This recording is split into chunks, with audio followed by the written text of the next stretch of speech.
ശ്രീരാമായ നമോ നമ. അയോധ്യാകാന്ഡത്തിലെ ശതതമ സർഗ, 100-ാമത്തെ സർഗമാണ്. സീതാരാമഗുണാരാമ പുണ്യാരണ്യനിവാസിനോ വന്ദേ വിശുദ്ധവിജ്ഞാനവും കവീശ്വരവും. തന്നെ ആശ്രയിച്ച് വന്ന ഭരതനോട് ശ്രീരാമചന്ദ്രൻ രാജനീതികളെപ്പറ്റി ചോദിക്കുന്നു. അച്ഛൻ്റെ മരണവാർത്തങ്ങൾ പറയണതിന് മുമ്പ് അത് ചോദിക്കുകയാണ്. പക്ഷെ അങ്ങനെ ഒരു അവസരം ആവേണ്ടായിരിക്കും രാജനീതിയെ പറ്റിയുള്ള സകലതും വാൽമീകിയിൽ ചേർത്തിട്ടുണ്ട്. കഴിഞ്ഞ കുറച്ച് സർഗം മുമ്പ് നമ്മൾ കണ്ടു, ശ്രീരാമൻ സീതാദേവിയോട് വനത്തിനെ പറ്റി വർണ്ണിക്കുന്നു. ആ ഒരു രീതിയല്ല അപ്പം ഭരതനോട് പറയുമ്പോൾ രാജനീതിയുടെ ഗഹന കാര്യങ്ങൾക്ക് പോലും കടക്കുന്നതായിട്ടാണ് കാണുന്നത്. ഇന്നും വളരെ പ്രസക്തമായ രാജനീതിയുടെ അംശങ്ങൾ അതിൽ നമുക്ക് കാണാം. ഇതെല്ലാം അറിയുന്ന ഒരു രാജാവ് ഭരിച്ചപ്പോഴാണ് രാജ്യം രാമരാജ്യമായത് എന്നുകൂടിയുള്ളതിനൊരു തെളിവ് കൂടിയാണ് ഈ അധ്യായം, ഈ സർഗം എന്നാണ് തോന്നുന്നത്. നമുക്കതിലേക്ക് കുറച്ച് വിശദമാണ്. 75 ശ്ലോകങ്ങളുണ്ട്, 76 അതിലേക്ക് കിടക്കാം. അത്രയും പ്രസക്തമാണ്, അത്രയും പ്രാധാന്യമുള്ളതാണ്.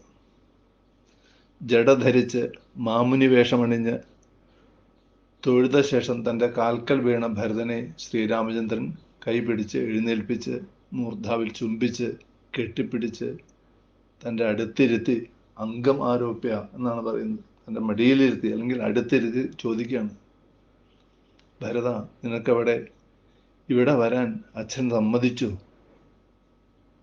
നിന്നെ കാണുമ്പോൾ വളരെ ദീനനായിട്ട് തോന്നുന്നുണ്ടല്ലോ, എന്താണ് പറ്റിയത്? അതോ അച്ഛന് എന്തെങ്കിലും സംഭവിച്ചോ എന്നുള്ള മട്ടിൽ ചോദിക്കുകയാണ്. അതോ നിനക്ക്, നീ വെറും ബാലനല്ലേ, നിനക്ക് അച്ഛൻ തന്ന രാജ്യം നഷ്ടപ്പെട്ടു, എന്താണ് നിനക്ക് ഇങ്ങനെ ദീനത തോന്നുന്നത്? ആ രാജാവാകട്ടെ വലിയ വലിയ രാജസൂയ അശ്വമേധാനാം ആഹർത്ത ധർമ്മനിശ്ചിത, രാജസൂയം അശ്വമേധം മുതലായിട്ട് വലിയ വലിയ യാഗങ്ങളൊക്കെ തീർത്ത് എല്ലാ പുണ്യം സമ്പാദിച്ച് വലിയൊരു മഹാരാജാവായാണ് നമ്മുടെ അച്ഛൻ. ആ രാജാവിനെ നീ വേണ്ട പോലെ പരിചരിക്കുന്നില്ലേ? അതുപോലെ നമ്മുടെ കുലഗുരുവായ വസിഷ്ഠൻ, സപ്തർഷിമാരിൽ ഒരാളാണ്, അദ്ദേഹത്തെ നീ വേണ്ട പോലെ പൂജിക്കുന്നില്ലേ? അങ്ങനെ ഓരോരുത്തരെ എടുത്ത് പറയാണ്. രാജാവ് ഭരതൻ്റെ വ്യക്തിപരമായിട്ടും അതുപോലെ തന്നെ രാജാവ് എന്നുള്ള നിലയ്ക്കും, കൂടുതൽ രാജാവ് എന്നുള്ള നിലയ്ക്കുള്ള കാര്യങ്ങളെ പറ്റിയാണ് ചോദിക്കുന്നത്. രാജനീതിയുടെ വളരെ വളരെ എല്ലാ ഘടകങ്ങളെയും ചേർത്തൊരു സർഗമായിട്ട് ഇതിനെ കണക്കാക്കാം.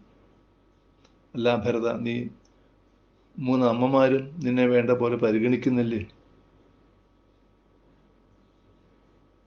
കൗസല്യാദേവിയും സുമിത്ര പ്രജാപതി ആയിരിക്കുന്ന കൗസല്യയും സുഖനി കച്ചിത് ആര്യാജദേവി നന്ദതി കൈകേയി, സുഖത്തിന് താല്പര്യമുള്ളവളാണെങ്കിലും ആര്യയായ കൈകേയും നിന്നെ നന്ദിക്കുന്നില്ലേ?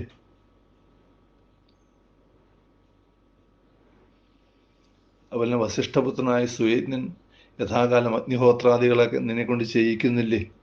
അതിൻ്റെ പുണ്യം നിനക്ക് നേടിത്തരുന്നില്ലേ? രാജാവ് അതൊക്കെ ചെയ്തു കഴിഞ്ഞാലേ എല്ലാ ക്ഷേമവും ഉണ്ടാവുള്ളൂ. ഭരത, നീ ശരിയാവണ്ണം ദേവന്മാരെ, പിതൃക്കളെ, ഭൃത്യന്മാരെ, ഗുരുക്കന്മാരെ, വൃദ്ധന്മാരെ, വൈദ്യന്മാരെ, ബ്രാഹ്മണരെ ഇവരെയൊക്കെ വേണ്ട പോലെ അഭിനന്ദിക്കുകയും മാനിക്കുകയും ചെയ്യുന്നില്ലേ? ധനുശാസ്ത്രം, അർത്ഥശാസ്ത്രം ഇവയിൽ പണ്ഡിതനായ സുധന്വനെ നീ വേണ്ട പോലെ ആദരിക്കുന്നില്ലേ? നീ മന്ത്രിമാരുടെ കാര്യത്തിലേക്ക് വരികയാണ്. മന്ത്രിമാരെയൊക്കെ, അവരുടെയൊക്കെ ഗുണങ്ങൾ പറയുന്നുണ്ട്, അവരെയൊക്കെ നീ വരുതിയിലാക്കിയില്ലേ? രാജാവിൻ്റെ വിജയരഹസ്യം തന്നെ മന്ത്രിമാരുമായിട്ടുള്ള മന്ത്രണമാണ്. മന്ത്രിമാരുമായിട്ട് ആലോചിച്ച് ഓരോ കാര്യങ്ങൾ ആസൂത്രണം ചെയ്ത് അത് നടപ്പിൽ വരുത്തുന്നതിൻ്റെ ഏറ്റവും വലിയ രഹസ്യം മന്ത്രണമാണ്. അത് നീ ശ്രദ്ധിച്ച് കൈകാര്യം ചെയ്യുന്നില്ലേ? കൃത്യസമയത്ത് ചെയ്യേണ്ട കാര്യം നീ അതുപോലെ ചെയ്യുന്നില്ലേ? അതോ നീ ഉറക്കത്തിന് അടിമയായി ആ കാര്യങ്ങൾ നീട്ടിവെക്കുന്നില്ലല്ലോ? അതും രാജാവിൻ്റെ ഒരു പോളിസി മാറ്ററിൻ്റെ വളരെ പ്രധാനപ്പെട്ട ഒരു സംഗതിയാണ്. അർത്ഥലാഭത്തിനുള്ള മാർഗങ്ങൾ അപരാത്രികളിൽ ചിന്തിച്ച് ഉറപ്പിക്കാറില്ലേ? രാജാവിന് എല്ലാം കഴിഞ്ഞ് സമയം കിട്ടുക രാവിലെ ഉണരുന്ന സമയത്താണ്. രാവിലെ ഉണർന്നിരിക്കണം രാജാവ്, പക്ഷെ എഴുന്നേൽക്കില്ല. അത് ഇവരെല്ലാം വന്ന് പള്ളിക്കുറിപ്പ് എഴുന്നേൽപ്പിക്കാനുള്ള സമ്പ്രദായമൊക്കെ ഉണ്ടല്ലോ. അതിനു മുമ്പ് രാജാവ് ഉണർന്നിരിക്കണം. മനസ്സുകൊണ്ട് ഉണർന്ന് ഇനിയുള്ള കാര്യങ്ങൾ ആസൂത്രണം ചെയ്യണം. അർത്ഥലാഭത്തിനുള്ള മാർഗങ്ങൾ അപരാത്രങ്ങളിൽ രാവിലെ ആവണതിന് മുമ്പ് ചിന്തിച്ച് ഉറപ്പിക്കാറില്ല. അത് മനസ്സുകൊണ്ട് അത് ഇന്ന് എന്തൊക്കെ ചെയ്യണം എന്നുള്ള ആ ഒരു ആസൂത്രണം മനസ്സിൽ ചെയ്യണം. രാജാവിൻ്റെ ഒരു രഹസ്യമാണിത്. മന്ത്രണം ഒരാളുമായി നടത്താറില്ലല്ലോ. കൂടുതൽ പേരുമായി മന്ത്രണം പാടില്ല. മന്ത്രിമാരുമായിട്ട് അതിന് ഒരിക്കൽ ഒന്നുകൂടി ബെൻഡ്. ചില മന്ത്രങ്ങൾ 1-2 മന്ത്രിമാരായിട്ടാവും, ചിലത് എല്ലാവരും കൂട്ടിയിട്ടാവും വേണ്ടി വരും. ചിലപ്പോൾ പരസ്പരം അറിയാതെ 3-4 ഒരേ സംഗതി തന്നെ 3-4 സജീവന്മാരെ 3-4 തരത്തിലിരുന്നിട്ട് മന്ത്രിക്കേണ്ടി വരും. എന്നിട്ട് ഒരു അഭിപ്രായം നമ്മൾ കൈക്കൊള്ളണം. അതുപോലെ തന്നെ ഇതിൻ്റെ പദ്ധതികളുണ്ടല്ലോ, അത് ചെലവ് കുറഞ്ഞതും വരവ് അസാമാന്യവുമായ പദ്ധതികൾ കാലം കളയാതെ നീ ആവിഷ്കരിക്കുന്നില്ലേ? നീ തീരുമാനിച്ച പദ്ധതികൾ പ്രയോഗതലത്തിൽ എത്തിയ ശേഷമല്ലേ മറ്റു രാജാക്കന്മാർ മനസ്സിലാക്കാറുള്ളൂ? അതും വളരെ പ്രധാനപ്പെട്ടൊരു സംഗതിയാണ്. നീ തീരുമാനമെടുത്ത കാര്യങ്ങൾ പിന്നെ മറ്റൊരാളും തർക്കിച്ച് കാറ്റിൽ പറത്താറില്ലല്ലോ. രാജാവ് ഒരു തീരുമാനം എടുത്തു കഴിഞ്ഞാൽ ഡിസിഷൻ ഈസ് എ ഡിസിഷൻ തന്നെയാണ്. പിന്നെ അതിൽ ഓരോരുത്തർ അത് പറഞ്ഞത് മാറ്റാൻ ഇടവരുത്തരുത്. അത് പിന്നെ ഫൈനൽ ഡിസിഷൻ തന്നെ ആയിരിക്കണം. മന്ത്രണം നടത്തേണ്ട ആൾ ഒരാളായാലും മതി. 1000 വിഡ്ഢികളെക്കാൾ നല്ല ബുദ്ധിമാനായ ഒരു സജീവനാണ്. ആ സജീവനാണ് ശരിക്കും രാജാവിൻ്റെ തന്നെ ക്ഷേമം ഉണ്ടാക്കുന്ന ആള്. അത് അപ്പോൾ ബുദ്ധിയുള്ള മന്ത്രിമാരെയാണ് പ്രത്യേകിച്ച് മനസ്സിലാക്കി അവര് കാര്യം നടത്താൻ ഒപ്പോഴുണ്ടാവണം. ഏകോപ്യമാത്യോ മേധാവി, ഒരേ ഒരു അമാത്യനാണെങ്കിലും മതി. ശൂരോ ദക്ഷോ വിചക്ഷണ രാജാനം രാജപുത്രം പ്രാപയൻ മഹതീം ശ്രീയം. രാജാവിനോ യുവരാജാവിനൊക്കെ വളരെ മഹതീം ശ്രീയം, വലിയ ഐശ്വര്യത്തെ ഉണ്ടാക്കണ ആള് ഒരേ ഒരു മന്ത്രിയായാലും മതി. പക്ഷെ ബുദ്ധിമാനും വിചക്ഷണനും ദക്ഷനും ഒക്കെ ആയിരിക്കണം അദ്ദേഹം. അതുപോലെ തന്നെ ഭൃത്യന്മാരുടെ കാര്യത്തിൽ രാജാവ് മന്ത്രിമാരല്ല, ഭൃത്യന്മാരെ ഓരോരോ കാര്യങ്ങൾ ഏൽപ്പിക്കണം. തൻ്റെ കീഴിലുള്ള സബോർഡിനേറ്റ്സിനെ പറ്റിയാണ് പറയുന്നത്. അത് ഉത്തമമായ കാര്യങ്ങൾ ഉത്തമന്മാരിലും മധ്യമമായ കാര്യങ്ങൾ മധ്യമന്മാരിലും അവരമായിട്ടുള്ള കാര്യങ്ങൾ ഭൃത്യന്മാരിലും അല്ലേ ഏൽപ്പിക്കാറ്. നേരെ തിരിച്ചായ സംഗതികൾ അപകടമാണ്. അത് കാരണമാണ് അല്ല കുലത്തിൽ പിറന്നവര് അച്ഛൻ്റെയൊക്കെ ദശരഥനെയൊക്കെ സേവിച്ചിരുന്ന ആൾക്കാർ, നല്ല എക്സ്പീരിയൻസ് ഉള്ളവർ, അങ്ങനെയുള്ള ആൾക്കാർക്കാണ് ഉത്തമമായ കാര്യങ്ങൾ ഏൽപ്പിക്കേണ്ടത്. അല്ലാതെ അവർ ചെറിയ കാര്യം ഏൽപ്പിച്ചാൽ വിഡിത്തമായി തരും. അപ്പോൾ അത് തരം തിരിച്ച് ഏൽപ്പിക്കണം എന്നാണ് പറയുന്നത്. അതുപോലെ തന്നെ പ്രജകൾ, രാജാവിൻ്റെ ഉഗ്രദണ്ഡം ഭയന്ന് നിന്റെ മന്ത്രിമാരുമായി അവർ സഹകരിക്കാറില്ലേ? രാജാവിൻ്റെ ദണ്ഡം കൂടി കഴിഞ്ഞാൽ പിന്നെ മന്ത്രിമാരോരോ കാര്യത്തിനായിട്ട് പ്രജകളുടെ അടുത്ത് ചെന്ന് കഴിഞ്ഞാൽ അവരത് സഹകരിക്കില്ല, അവർ പേടിച്ച് മാറും. അങ്ങനൊരു രാജാവിൻ്റെ ഇമേജ് ഉണ്ടാക്കരുത് പ്രജകളുടെ ഇടയിൽ. കഠിനമായ കരം ഈടാക്കുന്ന രാജാവിനെ പ്രജകൾ യാചകന്മാർ പതിതനായ യജമാനെ എന്ന പോലെയും സ്ത്രീകൾ തോന്നിവാസികളായ പുരുഷന്മാരെ എന്ന പോലെയും അവഗണിച്ചേക്കും.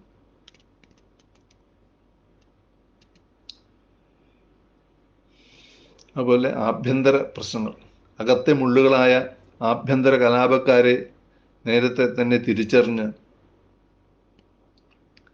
തീർക്കാൻ അവരുടെ കാര്യം അവിടെ തീർക്കണമെങ്കിൽ തീർക്കണം. അല്ലെങ്കിൽ ഉണ്ടാവും, അവർ രാജാവിനെ തന്നെ അവർ തീർത്ത് കളയും. അത് മുളയിലേ നുള്ളണം എന്നാണ് പറയുന്നത്. സേനാപതിയുടെ ഗുണങ്ങൾ പറയുന്നു. സേനാപതി ഉത്തമനായ ഒരാളല്ലേ. പ്രധാന യോദ്ധാക്കൾ, അതുപോലെ സേനാംഗങ്ങൾക്ക് യഥാസമയം ശമ്പളം കൊടുത്തില്ലെങ്കിൽ അവർ അനർത്ഥമുളവാക്കും. അപ്പം അവർക്ക് വേണ്ടത് കൃത്യമായ സമയത്ത് അവരുടെ ശമ്പളം അർത്ഥദാനം കൊടുത്തില്ലെങ്കിൽ അവരെന്ത് ചെയ്യും? അവർ ആഭ്യന്തര കലാപത്തിന് അവർ തന്നെ വഴിയൊരുക്കും. പാകിസ്ഥാനിലെ കാര്യങ്ങളൊക്കെ ഉണ്ടല്ലോ അതുമാതിരി. പ്രധാന അധികാരികൾ സജീവന്മാർ കഴിഞ്ഞ് പിന്നെ ഓരോരോ അധികാരികളുണ്ട്. കോശാധ്യക്ഷൻ, ധനാധ്യക്ഷൻ, വനാധ്യക്ഷൻ മുതലായിട്ടുള്ളത്. അവരൊക്കെ കുലീനന്മാരും നിന്നിൽ സ്നേഹം ഉള്ളവരുമല്ലേ. ഇനിയൊരു മറ്റു രാജ്യങ്ങളുമായിട്ടുള്ള വലിയൊരു പ്രധാനപ്പെട്ടതാണ് ദൂതന്മാർ. ഇന്നത്തെ കാലത്ത് അംബാസഡർ എന്ന് പറയുന്നവർ. ദൂതന്മാർ ജാനപദന്മാരാവണം, വിദ്വാൻമാരാവണം, ഇതേ സ്ഥലത്ത് ജനിച്ച ആൾക്കാരാവണം. എന്നാലേ ഈ രാജ്യത്തിൻ്റെ കാര്യങ്ങൾ അവർക്ക് അറിയുള്ളൂ. അല്ലാതെ വേറെ രാജ്യത്ത് ജനിച്ച ഒരാളെ ഇവിടുത്തെ ദൂതനാക്കി വേറെ ദിക്കിലേക്ക് പറഞ്ഞാൽ അതിൽ അപകടങ്ങളുണ്ട്. അപ്പോൾ തന്നെ ഈ രാജ്യത്ത് ജനിച്ചവനും വിദ്വാനും വിചക്ഷണനും ഒക്കെ ആവണം ദൂതന്മാർ. അതുപോലെ വളരെ പ്രധാനപ്പെട്ട ഒരു രാജനീതിയാണ് ഇനി പറയുന്നത്. ചാരന്മാർ വഴി നീ ശത്രുക്കളുടെ 18 സ്വപക്ഷത്തിലെ 12 പരസ്പരം അറിയാത്ത 3 ചാരന്മാർ വഴി അറിയുന്നില്ലേ എന്നാണ് ചോദിക്കുന്നത്. വളരെ പ്രധാനപ്പെട്ട ഒരു കാര്യമാണ്. ശത്രു രാജാക്കന്മാരെ 18 കാര്യങ്ങൾ ചാരന്മാർ വഴിക്ക് അറിയണം. അവനവൻ്റെ 15ഉം അറിയണം. 18 ഏതാ വെച്ചാൽ മന്ത്രി, പുരോഹിതൻ, യുവരാജാവ്, സേനാപതി, ദ്വാരപാലകൻ, അന്തഃപുരാധ്യക്ഷൻ, കാരാകാരാധ്യക്ഷൻ, കോശാധ്യക്ഷൻ, ധന അധ്യക്ഷൻ, ശമ്പളം നൽകുന്ന ആള്, നഗരാധ്യക്ഷൻ, ശില്പികളെ ഒക്കെ പരിരക്ഷിക്കുന്ന ആള്, ഇന്നത്തെ സിവിൽ എഞ്ചിനീയർ എന്നൊക്കെ പറയാം, ചീഫ് സിവിൽ എഞ്ചിനീയർ, ധർമാധ്യക്ഷൻ, സഭാധ്യക്ഷൻ, ദുർഗപാലൻ, രാഷ്ട്രമീമാംസകൻ, ദണ്ഡപാലൻ, വനപാലൻ. ഇതാണ് 18 പേര്. മറ്റുള്ള രാജ്യത്തിൽ, അയൽ രാജ്യത്തെ ഈ 18 പേരെ പറ്റിയും ചാരന്മാർ വഴിക്ക് കൃത്യമായൊരു ധാരണ ഉണ്ടാക്കണം രാജാവ്. അവനവൻ്റെ രാജ്യത്തിലെ 15 പേരെ പറ്റി. ആദ്യത്തെ 3 മന്ത്രി, പുരോഹിതൻ, യുവരാജാവിനെ നേരിട്ട് അറിയണമുണ്ട്, അവരെ ഒഴിവാക്കാം. അല്ലാതെ ഈ രാജ്യത്തെ രാജാവിൻ്റെ ചാരന്മാർ ഈ രാജ്യത്തെ മന്ത്രിയുടെ അടുത്ത് ചെന്നാൽ തന്നെ പ്രശ്നം ഉണ്ടാവും. അപ്പോൾ ആ മന്ത്രിയും പുരോഹിതനും യുവരാജാവ് ഒഴികെ ബാക്കി 18 പേരെയാണ് അവനവൻ്റെ രാജ്യത്തെ ആൾക്കാരെ തന്നെ ചാരന്മാർ വഴിക്ക് അറിയിക്കണം. അതെങ്ങനെയാണ്? 3 തരത്തിൽ വേണമെന്നാണ്. 3 വിധം ചാരന്മാരെ വിടണം. അപ്പം 3 വിധം എന്നാൽ ഇവർ പരസ്പരം അറിയരുത്. അങ്ങനെ 3 ചുരുങ്ങിയത് 3 ആൾക്കാരിൽ നിന്ന് ഇവരെ പറ്റി ഒരു ധാരണ മനസ്സിലാക്കി അതിൻ്റെ അവർ 3 ആളുടെ അഭിപ്രായം അറിഞ്ഞ് രാജാവ് സ്വയം ഒരു അഭിപ്രായം ഉണ്ടാക്കി വരണം എന്നുള്ള വലിയൊരു രാജനീതിയാണ് ഇവിടെ പറയുന്നത്. അതുപോലെ തന്നെ ഒഴിവാക്കിയ ദൂതാദികളെ ഇനി ഒരിക്കലും ദയതോന്നി വീണ്ടും ജോലി ഏൽപ്പിക്കരുത്. ഒരു ദൂതനെ ചില ശിക്ഷ കൊടുത്ത് ഒഴിവാക്കി വീണ്ടും ദൂതൻ വന്ന് കാല് പിടിച്ചു വന്ന് പറഞ്ഞുവെങ്കിൽ ചിലപ്പോൾ മറ്റൊരു രാജാവ് അങ്ങനെ ഇയാളെ ഏൽപ്പിച്ചതാവും, ഇവിടെ വന്ന് വീണ്ടും ജോലിക്ക് കയറുക എന്ന് പറഞ്ഞിട്ട് അയാളെ ചാരനാക്കിയതാവും. അപ്പം അത് കാരണം വീണ്ടും ജോലി ഏൽപ്പിക്കരുത്. പിന്നെ വഴി ധരിക്കുന്ന ഒരാൾക്കാരാണ് ചില ബ്രാഹ്മണർ, ലോകായുധ ബ്രാഹ്മണന്മാർ. കച്ചിത്തെ ബ്രാഹ്മണ സർവശാസ്ത്ര അർത്ഥകോവിത, സർവശാസ്ത്ര അർത്ഥങ്ങളും അറിയുന്നവരാന്ന് വിചാരിച്ച് കുറേ ബ്രാഹ്മണരുടെ രീതിയിൽ കുറേ പേര് വരും. ലോകായുധന്മാരാണ് അവർ വേദത്തെ ബഹുമാനിക്കാത്ത ആൾക്കാരാണ്. അവര് എല്ലാ യുക്തികളൊക്കെ പറഞ്ഞ് നിന്നെ വശത്താക്കാൻ നോക്കും. അവരെ ഒരിക്കലും ആശ്രയിക്കരുത്.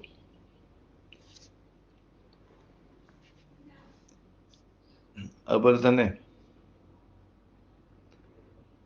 അയോധ്യ ഇന്ന മാതിരി ആവണം. ആ സ്ഫീതയായ അയോധ്യ അത് വർണ്ണിക്കുന്നുണ്ട്. അതിൻ്റെ ഗോപുരങ്ങൾ ഇന്ന മാതിരി ആവണം, ജനങ്ങൾ ഇന്ന മാതിരി ആവണം എന്നൊക്കെ പറഞ്ഞിട്ടുണ്ട്. ആ അയോധ്യയെ നീ വേണ്ട പോലെ കാക്കുന്നില്ലേ?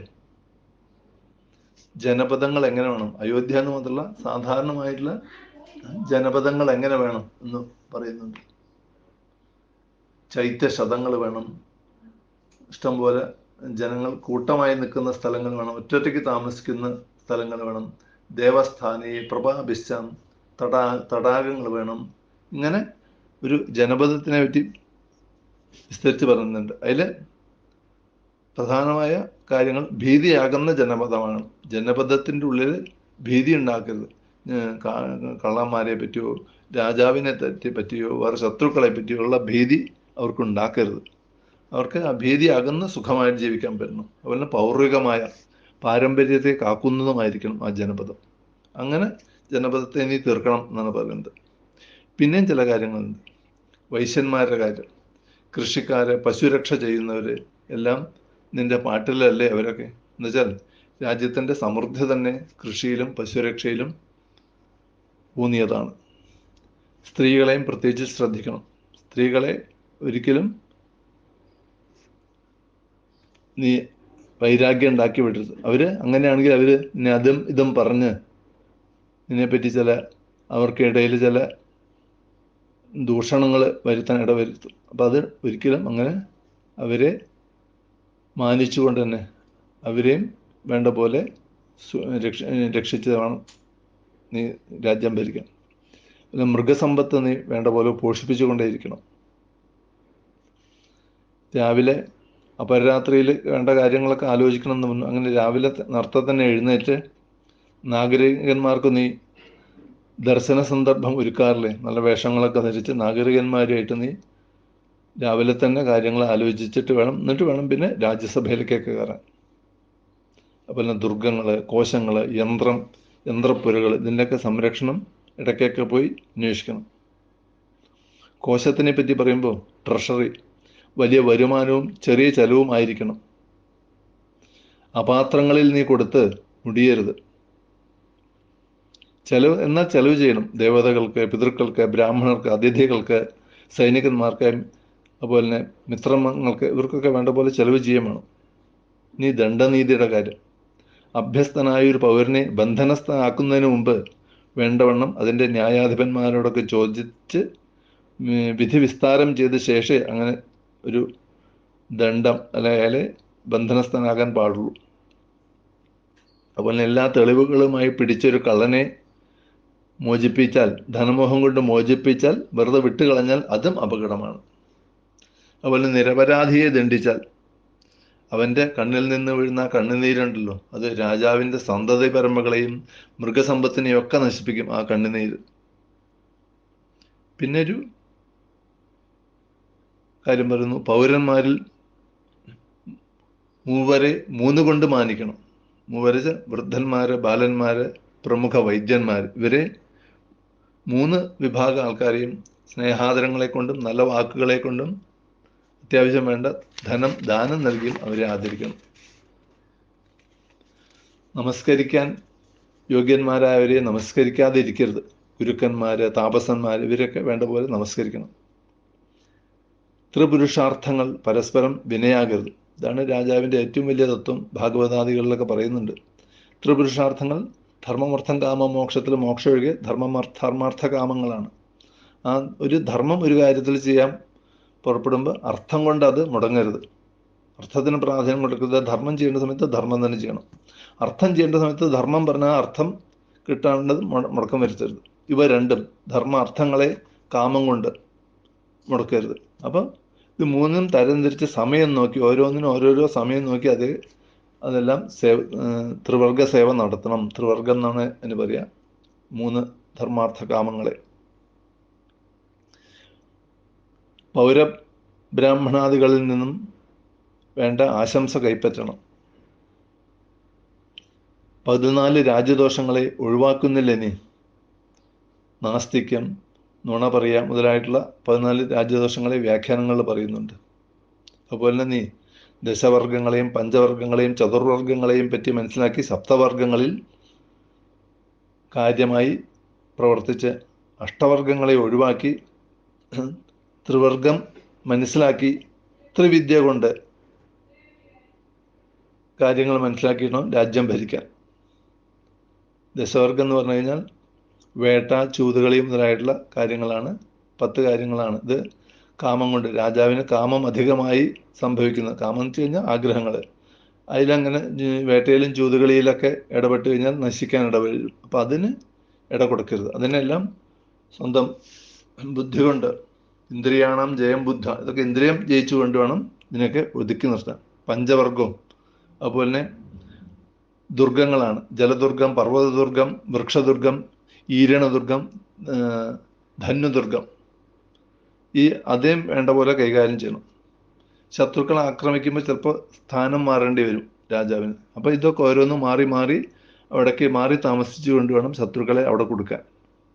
അതുപോലെ ചതുർവർഗം എന്ന് പറഞ്ഞാൽ 4 ഉപായങ്ങളാണ്. സാമം, ദാനം, ഭേദം, ദണ്ഡം. ഇതുകൾ വേണ്ട പോലെ പ്രയോഗിക്കണം. ഇവിടെ സപ്തവർഗങ്ങളിൽ, സപ്തവർഗം എന്ന് പറഞ്ഞാൽ 7 പ്രകൃതികളാണ് നമ്മൾ മുമ്പ് അനുസ്മരിച്ച. രാജാവ്, അമാത്യൻ, രാഷ്ട്രം, ദുർഗം, കോശം, സേനാമിത്രം. ഈ 7 കൂട്ടിപ്പിടിച്ച ആളെ ഒരു രാജ്യത്തിന് വേണ്ട രാജ്യശാസനം ഉണ്ടാവുള്ളൂ. അതുപോലെ അഷ്ടവർഗങ്ങളെ ഒഴിവാക്കണം.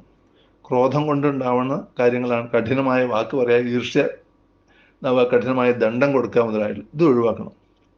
ത്രിവർഗം ഉപയോഗിക്കണം വേണ്ട സമയത്ത്.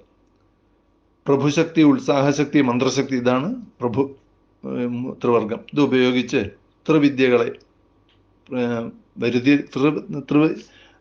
ത്രിവിദ്യകളെ നടപ്പാക്കണം.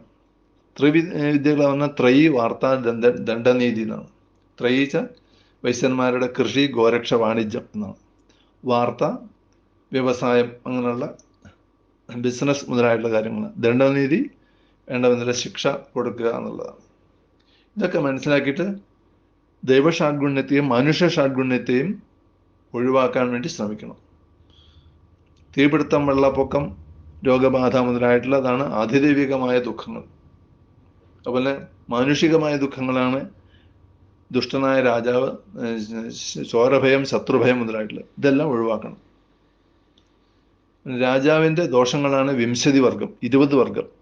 രാജാവും വളരെ ചെറുപ്പക്കാരൻ, ബാലനായ രാജാവ്, വളരെ വൃദ്ധനായിട്ടുള്ള, അതുപോലെ അന്യദേശവാസിയായ രാജാവ് മുതലായിട്ടുള്ള 20 ദോഷങ്ങളുണ്ട്. അതെല്ലാം ഒഴിവാക്കിക്കൊണ്ട് 6 നയങ്ങളെ വേണ്ട പോലെ മനസ്സിലാക്കി. 6 നയങ്ങൾ വളരെ പ്രസിദ്ധമായിട്ടുള്ളതാണല്ലോ. 6 നയങ്ങൾ സന്ധ്യ, വിഗ്രഹം, യാനം, ആസനം മുതലായിട്ടുള്ള കാര്യങ്ങളാണ്. യുദ്ധം ചെയ്യേണ്ടടുത്ത് യുദ്ധം ചെയ്യുക, സന്ധി നെഗോഷിയേഷൻ ചെയ്യേണ്ടടുത്ത് നെഗോഷിയേഷൻ ചെയ്യുക. അതുപോലെ ചില സമയത്ത് യാത്ര ചെയ്യേണ്ടി വരും. മറ്റുള്ളവരെ ആക്രമിക്കാൻ വേണ്ടി ഓരോരോ ദിക്കിൽ താമസിച്ചതാവാം. ചില സമയത്ത് അവിടെ പോയിട്ട് അവരെ ആശ്രയിക്കേണ്ടി വരും, രാജാവിനെ പോയി ആശ്രയിക്കേണ്ടി വരും. ഇങ്ങനെ പല ഇതാണ് 6 നയങ്ങൾ. ഇതെല്ലാം മനസ്സിലാക്കി സന്ധി വിഗ്രഹങ്ങളെ ആസൂത്രണം ചെയ്യണം. യാത്രാവിധാനങ്ങളെ, ദണ്ഡവിധാനവും ഇതെല്ലാം നോക്കി അതാത് സമയങ്ങളിൽ നീ ചെയ്യണം. അപ്പോഴൊക്കെ മന്ത്രിമാരായിട്ട് ചർച്ച ചെയ്യണം. ചിലപ്പോൾ 4 മന്ത്രിമാരായിട്ട്, ചിലപ്പോൾ 3 മന്ത്രിമാരും, ചിലപ്പോൾ എല്ലാവരും വിളിച്ചൊക്കെ ചർച്ച ചെയ്യേണ്ടി വരും. അങ്ങനെയാണെങ്കിൽ നമുക്ക് രാജനീതിയുടെ ഫലസിദ്ധി ഉണ്ടാവും. രാജനീതിയുടെ ഫലസിദ്ധിക്ക് ചിലപ്പോൾ നാം പഠിച്ച വേദാനുശാസനമാണ്, വേദം അനുശാസിച്ച നീതികളുണ്ടല്ലോ, അതായിരിക്കും രാജനീതിയുടെ നമുക്ക് വിജയരഹസ്യം. ചിലപ്പോൾ നമ്മുടെ ക്രിയകളാവും. നമ്മൾ ഓരോരോ കാര്യം ചെയ്യും, ഫലവത്താവാൻ വേണ്ടി പല പദ്ധതികളും ആവിഷ്കരിക്കും. അതാവും ചിലപ്പോൾ നമ്മുടെ വിജയത്തിൻ്റെ രഹസ്യം. ചിലപ്പോൾ ബന്ധുവർഗങ്ങളാവാം, ബന്ധുവർഗങ്ങളുടെ സഹായമാവാം. ചിലപ്പോൾ നമ്മൾ പഠിച്ച പഠിപ്പാവും, ഗുരുനാഥൻ നിന്ന് പഠിച്ച പഠിപ്പാവും നമ്മുടെ വിജയത്തിൻ്റെ രഹസ്യം. എന്തായാലും ധർമാർത്ഥകാമയുക്തമായ നിന്റെ ബുദ്ധി ആയുസ്സിനെയും യശസ്സിനെയും നേടിത്തരട്ടെ.